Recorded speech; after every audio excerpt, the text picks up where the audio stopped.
ಕನ್ನಡದ ಜ್ಞಾನ ದಾಸೋಹಿ ಮೈಸೂರು ಮೂಲದ ಅಂಕೇಗೌಡರಿಗೆ ಪದ್ಮ ಗೌರವ ಸಂದಿದೆ. ಪುಸ್ತಕ ಮನೆ ನಿರ್ಮಾಣದ ಅಂಕೇಗೌಡರಿಗೆ ಪದ್ಮಭೂಷಣ ಗೌರವ. ಪಾಂಡವಪುರ ತಾಲೂಕಿನ ಹರಳಹಳ್ಳಿಯಲ್ಲಿ ಪುಸ್ತಕ ಮನೆ ನಿರ್ಮಾಣ ಮಾಡಿದಂತಹ ಅಕ್ಷರ ದಾಸೋಹಿ ಅಂತಾನೆ ಪ್ರಖ್ಯಾತಿಯನ್ನ ಪಡೆದಿರುವಂತಹ ವ್ಯಕ್ತಿ. ಕನ್ನಡದ ಜ್ಞಾನ ದಾಸೋಹಿ ಅಂಕೇಗೌಡರಿಗೆ ಪದ್ಮ ಗೌರವ. ತಮ್ಮ ಸ್ವಂತ ಆಸ್ತಿಯನ್ನ ಮಾರಿ ಈ ಪುಸ್ತಕ ಮನೆಯನ್ನ ನಿರ್ಮಾಣ ಮಾಡಿದ್ರು.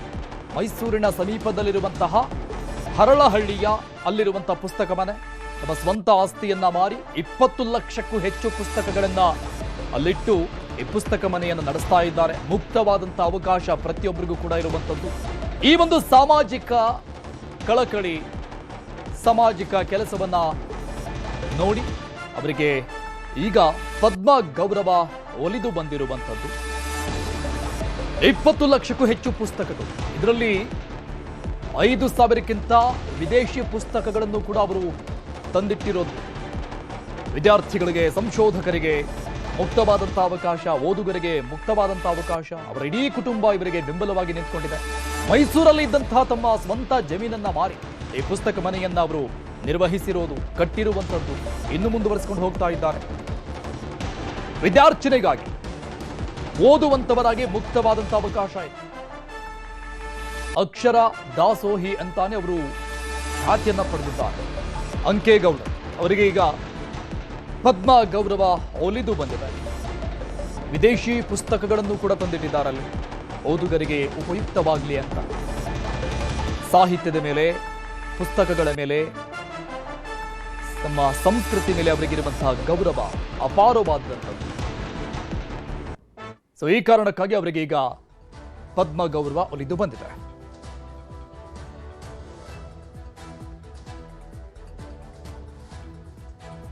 ಈ ಬಗ್ಗೆ ಡೀಟೇಲ್ಸ್ ಕೊಡ್ತಾರೆ ನಮ್ಮ ಪ್ರತಿನಿಧಿ ಸುನಿಲ್ ಸಂಪರ್ಕದಲ್ಲಿದ್ದಾರೆ. ಸುನಿಲ್, ಕಳೆದ 5 ದಶಕಗಳಿಂದ ಅಂದ್ರೆ ಆಲ್ಮೋಸ್ಟ್ 50 ವರ್ಷಗಳಿಂದ ಇಂಥದ್ದೊಂದು ನಿಸ್ವಾರ್ಥ ಸೇವೆಯನ್ನ ಮಾಡ್ಕೊಂಡು ಬಂದಂತ ವ್ಯಕ್ತಿಯವರು. ಅವರಿಗೆ ಬರಬೇಕಾದಂಥ ಪ್ರಶಸ್ತಿನೇ ಇದು. ಅವ್ರು ಯಾವತ್ತೂ ಪ್ರಶಸ್ತಿಯನ್ನ ಕೇಳಿ ಹೋದಂಥವರಲ್ಲ, ಈಗ ಹುಡ್ಕೊಂಡು ಬಂದಿದೆ.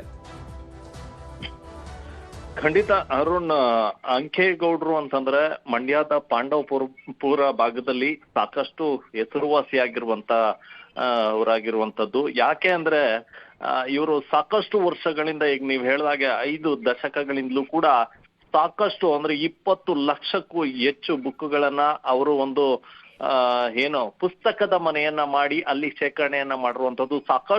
ಸಾಕಷ್ಟು ಭಾಷೆಗಳಲ್ಲಿ ಇರ್ತಕ್ಕಂಥ ಬುಕ್ಗಳ ಸಂಗ್ರಹಣೆಯನ್ನ ಅಂಕೇಗೌಡರು ಮಾಡಿರುವಂತದ್ದು. ಮಂಡ್ಯ ಭಾಗದಲ್ಲಂತೂ ಅಂಕೇಗೌಡರು ಅಂದ್ರೆ ಚಿರಪರಿಚಿತರಾಗಿರುವಂತದ್ದು. ಯಾಕಂದ್ರೆ ಸಾಕಷ್ಟು ವಿದ್ಯಾರ್ಥಿಗಳು ಇವರೆಲ್ಲರೂ ಕೂಡ ಪ್ರೀತಿಸ್ತಾರೆ. ಅಂತವರಿಗೆ ಈ ಪುಸ್ತಕದ ಮನೆ ನಿಜವಾಗ್ಲೂ ಏನು ಮಾಹಿತಿಯ ಭಂಡಾರ ಅಂತಾನೆ ಹೇಳ್ಬೋದು. ಇದಕ್ಕೆಲ್ಲ ಪ್ರಮುಖ ಕಾರಣ ಅಂಕೇಗೌಡರು ಸುಮಾರು 75-76 ವರ್ಷ ವಯಸ್ಸಿನ ಅಂಕೇಗೌಡರು ಅವರು ಸಾಕಷ್ಟು ವರ್ಷಗಳ ಹಿಂದೆ ಕಂಡಕ್ಟರ್ ಆಗಿ ಕೆಲಸವನ್ನ ಮಾಡ್ತಾ ಇದ್ರಿ. ಒಂದು ಸಂದರ್ಭದಲ್ಲಿ ಅವ್ರಿಗೆ ಬುಕ್ಗಳ ಮೇಲೆ ಅತಿಯಾದ ವ್ಯಾಮೋಹ ಇರುತ್ತೆ. ಹೀಗಾಗಿ ಸಾಕಷ್ಟು ಬುಕ್ಗಳನ್ನ ಸಂಗ್ರಹ ಮಾಡ್ಲಿಕ್ಕೆ ಮುಂದಾದಂತ ಸಂದರ್ಭದಲ್ಲಿ ಈಗ ಆ ಬುಕ್ಗಳು ಒಂದು ಪುಸ್ತಕದ ಮನೆಯಾಗಿ ರೂಪುಗೊಂಡಿರುವಂತದ್ದು. ಈ ನಿಟ್ಟಿನಲ್ಲಿ ಸಾಕಷ್ಟು ಜನರು ಅಂಕೇಗೌಡರ ಬಗ್ಗೆ ಸಾಕಷ್ಟು ಮೆಚ್ಚುಗೆಯನ್ನ ವ್ಯಕ್ತಪಡಿಸ್ತಾ ಇದ್ರು. ಅಂದ್ರೆ ಏನು ಈ ಆಧುನಿಕ ಭರಾಟೆಯಲ್ಲೂ ಕೂಡ, ಅಂದ್ರೆ ಮೊಬೈಲ್, ಟಿವಿ ಈ ರೀತಿಯಾದಂತಹ ಆಧುನಿಕ ಭರಾಟೆಯಲ್ಲೂ ಕೂಡ ಬುಕ್ಗಳನ್ನ ಓದುವಂತವರ ಸಂಖ್ಯೆ ಕಡಿಮೆ ಆಗಿತ್ತು. ಆದ್ರೆ ಅಂತ ವಿದ್ಯಾರ್ಥಿಗಳಿದ್ದಾರೆ, ಜೊತೆಗೆ ಬುಕ್ಗಳ ಮೇಲೆ ವ್ಯಾಮೋಹ ಏನ್ ಕಡಿಮೆ ಆಗ್ತಾ ಇತ್ತು. ಇಂಥ ಸಂದರ್ಭದಲ್ಲಿ ಅಂತವರನ್ನ ಪುಸ್ತಕ ಓದುವ ಅಭಿರುಚಿಯನ್ನ ಬೆಳೆಸೋದಿಕ್ಕೆ ಅಂಕೇಗೌಡರು ಸಾಕಷ್ಟು ಪ್ರಯತ್ನಗಳನ್ನ ಪಟ್ರು. ಜೊತೆಗೆ ಈಗ ಅವರ ಏನು 20 ಲಕ್ಷಕ್ಕೂ ಹೆಚ್ಚು ಪುಸ್ತಕಗಳೇನಿದೆ ಇದರಿಂದಲೇ ಎಲ್ಲರ ಗಮನವನ್ನ ಕೂಡ ಸೆಳ್ತಾ ಇದ್ರು. ಹೀಗಾಗಿ ಅಂಕೇಗೌಡರಿಗೆ ಪದ್ಮಶ್ರೀ ಪ್ರಶಸ್ತಿ ಬಂದಿರುವಂತದ್ದು ಸಾಕಷ್ಟು ಸಂತೋಷವನ್ನ ತಂದಿದೆ ಅನ್ನುವಂಥದ್ದು ಏನು ಪಾಂಡವಪುರ ಭಾಗದ ಜನರು ಹೇಳ್ತಾ ಇರುವಂತದ್ದು. ಅರುಣ್, ಸುನಿಲ್, ಅಂಕೇಗೌಡರು ಮಾಡಿರುವಂತಹ ಕೆಲಸ ನಿಜಕ್ಕೂ ಕೂಡ ಮಾದರಿದಾಯಕನೇ. ಈ ಪುಸ್ತಕ ಮನೆ ನಿರ್ಮಾಣ ಮಾಡುವಂತ ಸಂದರ್ಭದಲ್ಲಿ ಅವರ ಸ್ವಂತ ಜಮೀನು, ಮೈಸೂರಲ್ಲಿದ್ದಂತಹ ಸ್ವಂತ ಜಮೀನನ್ನ ಮಾರಿ ಅವರು ಕಟ್ಟಿರುವಂತದ್ದು. ಪ್ರೆಸೆಂಟ್ ಅವರು ಯಾವ ರೀತಿಯಾಗಿ ನಡೆಸ್ಕೊಂಡು ಹೋಗ್ತಾ ಇದ್ದಾರೆ ಇನ್ನೂ ಅದನ್ನ? ಖಂಡಿತ ಅರುಣ್, ಅವರು ಈ ಒಂದು ಪುಸ್ತಕದ ಮನೆಯನ್ನ ಮಾಡ್ಲಿಕ್ಕೆ ಸಾಕಷ್ಟು ಶ್ರಮ ವಹಿಸಿದ್ದಾರೆ ಅಂತಾನೆ ಹೇಳ್ಬೋದು. ನೋಡ್ಲಿಕ್ಕೆ ಪುಸ್ತಕದ ಮನೆ ಎಲ್ಲರಿಗೂ ಕಾಣುತ್ತೆ, ಆದ್ರೆ ಇಂದಿನ ಶ್ರಮ ಯಾರಿಗೂ ಕೂಡ ಕಾಣಿಸೋದಿಲ್ಲ ಅಂತಾನೆ ಹೇಳ್ಬೋದು. ಯಾಕಂದ್ರೆ ಆ ಒಂದು ಪುಸ್ತಕದ ಮನೆಯನ್ನ ಮಾಡ್ಲಿಕ್ಕೆ, ಆ ಪುಸ್ತಕಗಳ ಸಂಗ್ರಹಣೆಯನ್ನ ಮಾಡ್ಲಿಕ್ಕೆ ಅಂಕೇಗೌಡರು ತಮ್ಮ ಬಳಿ ಇದ್ದಂತ ಆಸ್ತಿ ಪಾಸ್ತಿಯನ್ನು ಕೂಡ ಒಂದಷ್ಟು ಆಸ್ತಿಯನ್ನ ಮಾರಾಟ ಮಾಡಿದ್ರು ಅಂತ ಹೇಳಲಾಗತ್ತೆ.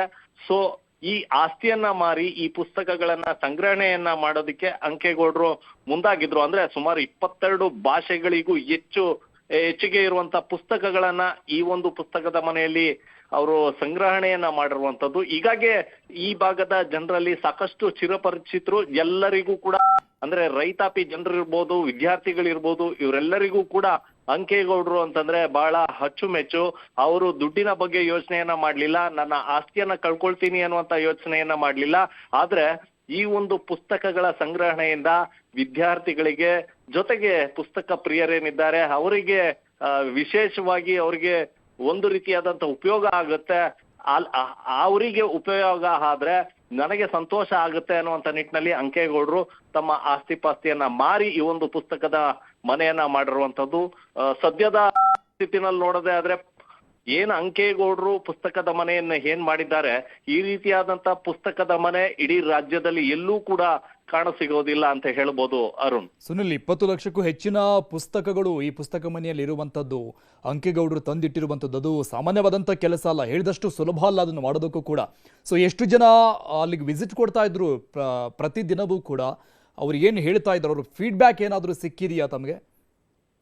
ಖಂಡಿತ ಅರುಣ್, ಸಾಕಷ್ಟು ಏನು ಪಾಂಡವಪುರದ ಭಾಗದಲ್ಲಿ ಇರತಕ್ಕಂತ ವಿದ್ಯಾರ್ಥಿಗಳೇನಿದ್ದಾರೆ, ಇವರಿಗೆ ಪುಸ್ತಕಗಳು ಬೇಕು ಅಂತಂದ್ರೆ ಅಂಕೇಗೌಡರ ಪುಸ್ತಕದ ಮನೆ ನೆನಪಾಗುತ್ತೆ ಅಂತಾನೆ ಹೇಳ್ಬೋದು. ವಿದ್ಯಾರ್ಥಿಗಳೆಲ್ಲರೂ ಕೂಡ ಪ್ರತಿದಿನ ಅಂಕೇಗೌಡರ ಪುಸ್ತಕದ ಮನೆಗೆ ಭೇಟಿಯನ್ನ ಕೊಡ್ತಾರೆ. ಬುಕ್ಕುಗಳನ್ನ ಓದುವಂತ ಅಭಿರುಚಿಗಳನ್ನ ಕೂಡ ವಿದ್ಯಾರ್ಥಿಗಳು ಬೆಳೆಸ್ಕೊಳ್ತಿದ್ದಾರೆ. ಇದ್ರ ಜೊತೆಗೆ ರೈತಾಪಿ ಜನರೇನಿದ್ದಾರೆ, ಕೆಲವರು ಕೂಡ ಬುಕ್ಕನ್ನ ಓದ್ಲಿಕ್ಕೆ ಅಂದ್ರೆ ಒಂದಷ್ಟು ಯುವ ರೈತರು ಕೂಡ ಓದ್ಕೊಂಡಿರುವಂತವ್ರು, PUC ಮಾಡಿರುವಂತವ್ರು ಇದ್ದಾರೆ, SSLC ಮಾಡಿರುವಂತವ್ರು ಇದ್ದಾರೆ.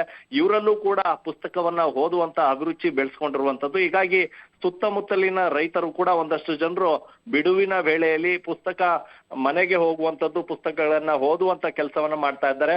ಹೀಗಾಗಿ ಈ ಭಾಗದಲ್ಲಿ ಸಾಕಷ್ಟು ಜನರಿಗೆ ಉಪಯೋಗ ಆಗ್ತಾ ಇದೆ. ಎಲ್ಲೂ ಸಿಗದೇ ಇರುವಂತದ್ದು, ಈಗ ಬುಕ್ಗಳು ಬೇಕು ಅಂತಂದ್ರೆ ನಗರ ಪ್ರದೇಶಗಳಿಗೆ ಹೋಗ್ಬೇಕಾಗತ್ತೆ, ಬುಕ್ ಸ್ಟಾಲ್ ಗಳಿಗೆ ಹೋಗ್ಬೇಕಾಗತ್ತೆ. ಆದ್ರೂ ಕೂಡ ಅಂತ ಜಾಗಗಳಲ್ಲಿ ಬೇಕಾದಂತ ಪುಸ್ತಕಗಳು ಸಿಗೋದಿಲ್ಲ.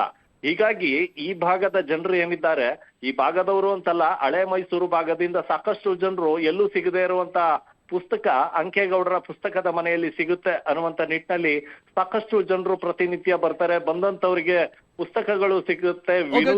ಸುನಿಲ್ ಮಾತನಾಡಿಸ್ತೀನಿ. ಅಂಕೇಗೌಡ್ರೆ ಸ್ವತಃ ಮಾತನಾಡೋದಕ್ಕೆ ನಮ್ಮ ಜೊತೆ ಕನೆಕ್ಟ್ ಆಗಿದ್ದಾರೆ. ಸರ್ ನಮಸ್ಕಾರ. ಸರ್ ನಮಸ್ಕಾರ. ಸರ್ ನಮಸ್ಕಾರ ಸರ್, ಮೊದಲಿಗೆ ಧನ್ಯವಾದ, ನಿಮಗೆ ಅಭಿನಂದನೆಗಳು.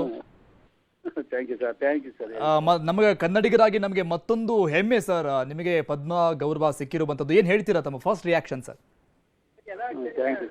ಎಲ್ಲ ನಿಮ್ಗಳ ಒಂದು ಪ್ರೀತಿ ವಿಶ್ವಾಸ ಸರ್. ಯಾಕಂದ್ರೆ ಯಾರೋ ಸುಮ್ನೆ ಮಾತನಾಡಿದಷ್ಟು ಸುಲಭ ಅಲ್ಲ ಈ ಒಂದು ಕಾರ್ಯ ನೀವು ಮಾಡಿರುವಂತದ್ದು. ಸೊ ಅದ್ರ ಬಗ್ಗೆ ತಮಗೆ ಎಷ್ಟು ಹೆಮ್ಮೆ ಇದೆ ಸರ್? ನಮ್ಗೆ ಖುಷಿ ಆಗುತ್ತೆ ಸರ್. ಯಾಕೆಂದ್ರೆ ಹಾ, ಗುರ್ತಿದಾರಲ್ಲ, ಅದೊಂದಕ್ಕೆ ಸಂತೋಷ ಅಲ್ವಾ ಸರ್, ಯಾರಿಗೆ ಆಗ್ಲಿ ಅಲ್ವೇ? ಹೌದು ಹೌದು ಹೌದು. ಯಾಕೆಂದ್ರೆ ನನ್ನ 55 ವರ್ಷದ ಪರಿಶ್ರಮ ಗುರುಗಳೇ. ಎಸ್ ಆಗಿದೆ ಸರ್. ಸರ್, ಅಂದ್ಕೊಂಡಿದ್ರ 5 ದಶಕಗಳಿಂದ ಇಂಥದ್ದೊಂದು ಪುರಸ್ಕಾರಕ್ಕೆ ನಾನು ಕೂಡ, ಯಾಕಂದ್ರೆ ಯಾವತ್ತೂ ಹೋದಂತವರಲ್ಲ, ಅರಸಿ ಹೋದಂತವರಲ್ಲ ಪ್ರಶಸ್ತಿಗಳನ್ನ, ಬಟ್ ಈಗ ಗುರುತಿಸಿರುವಂತದ್ದು ನಿಮ್ಮನ್ನ, ಆ ಒಂದು ಫೀಲ್ ಹೇಗಿದೆ ಸರ್ ತಮಗೆ? ನಾವೆಲ್ಲ ಕಲ್ಲು ಮುಳ್ಳು ಆದಿಗಳಲ್ಲಿ ನಡೆದು ಬಂದಿರೋದು ಸರ್. ಏನಂದ್ರೆ ಏನು ನನ್ನ ಕರ್ತವ್ಯಕ್ಕೆ ಒಂದಷ್ಟು ಗುರ್ಸಿದ್ರು ಅಂತ ಅಷ್ಟೇ ಸರ್, ಇನ್ನೇನಿಲ್ಲ. ನನಗೆ ಗ್ರಂಥಾಲಯಕ್ಕೆ ಒಂದು ಇದಾಗಬೇಕು, ಯಾವುದೋ ಒಂದು ಅದು ಉಳಿಯೋ ರೀತಿ ಏನಾದ್ರು ಒಂದು ಆದಾಗ ಮಾತ್ರ ನನ್ಗೆ ಸಮಾಧಾನ ಸರ್. ಅಲ್ಲಿವರೆಗೂ ನನಗೆ ಸಮಾಧಾನ ಇಲ್ಲ. ಅಂದ್ರೆ ನೀವು ಕಟ್ಟಿರೋದನ್ನ ಉಳಿಸ್ಕೊಂಡು ಹೋದ್ರೆ ಸಾಕು ಅಂತ ಅಲ್ವಾ ಸರ್? ಅದು ಆಗ್ಬೇಕು ಸರ್. ಪಬ್ಲಿಕ್ ಯುಟಿಲೈಸೇಷನ್ ಆಗದೆ ಹೋದ್ರೆ ಇದೆಲ್ಲ ಬರೀ ಕೇವಲ ನಮ್ಮ ಇದಾಗುತ್ತೆ, ಸ್ವಾರ್ಥ ಆಗುತ್ತೆ ಗುರುಗಳೇ ಅಲ್ವಾ? ಎಸ್ ಹೌದು ಸರ್. ತಮ್ಮ ಇತಿಹಾಸ ಕೂಡ ನಾವು ಸ್ವಲ್ಪ ನೋಡಿದ್ವಿ ಸರ್. ಈ ಮೈಸೂರಲ್ಲಿರುವಂತ ಆಸ್ತಿ ಮಾರಿ ತಾವು ಈ ಪುಸ್ತಕ ಮನೆಯನ್ನ ಕಟ್ಟಿದ್ದು ಅಂತ. ಎಷ್ಟು ಮಾರಿದ್ರಿ, ಅವಾಗ ಹೇಗಿತ್ತು ಪರಿಸ್ಥಿತಿ ಸರ್ ಮೊದಲಿಗೆ? ಸರ್ ನನ್ಗೆ ಒಂದ್ ನಿಮಿಷ, ನನ್ಗೆ ಏನಂದ್ರೆ ಇಲ್ಲಿ ಮಧ್ಯದಲ್ಲಿ ಫಂಕ್ಷನ್ ಇದೆ, ಇಲ್ಲಿ ಬಂದು ಕುಂತ್ಬಿಟ್ಟಿದ್ದೀನಿ, ಮಾತಾಡಿಕ್ ಆಗ್ತಾ ಇಲ್ಲ. Okay. ಒಂದು ಅರ್ಧ ಗಂಟೆ ಟೈಮ್ ಕೊಟ್ಟರೆ ಕ್ಲೀನ್ ಆಗಿ ಡೀಟೇಲ್ಸ್ ನಿಮ್ಗೆಲ್ಲ ಕೊಡ್ತೀನಿ. Okay sir, okay sir, okay. Thank you sir news ಜೊತೆ ಮಾತನಾಡಿದ್ದಕ್ಕೆ. ಇದು ಪದ್ಮಶ್ರೀ ಗೌರವ ಒಲಿದು ಬಂದಿರುವಂಥದ್ದು ಕನ್ನಡಿಗರಿಗಾಗಿ ನಮಗೂ ಕೂಡ ಒಂದು ಹೆಮ್ಮೆ. ಅಂಕೇಗೌಡ್ರೆ ಮಾತನಾಡ್ತಾ ಇದ್ರು, ನನ್ನನ್ನು ಗುರುತಿಸಿದ್ದಕ್ಕೆ ಸಂತೋಷ ಆಗ್ತಾ ಇದೆ. 51 ವರ್ಷಗಳ ಪರಿಶ್ರಮ ಇದೆ, ಕಲ್ಲು ಮುಳ್ಳಿನ ಹಾದಿಯಲ್ಲಿ ನಡೆದುಕೊಂಡು ಬಂದಂಥವ್ರು ನಾನು ಕೂಡ ಅಂತ ತಮ್ಮ ಸಂತೋಷವನ್ನ ವ್ಯಕ್ತಪಡಿಸ್ತಾ ಇದ್ರು.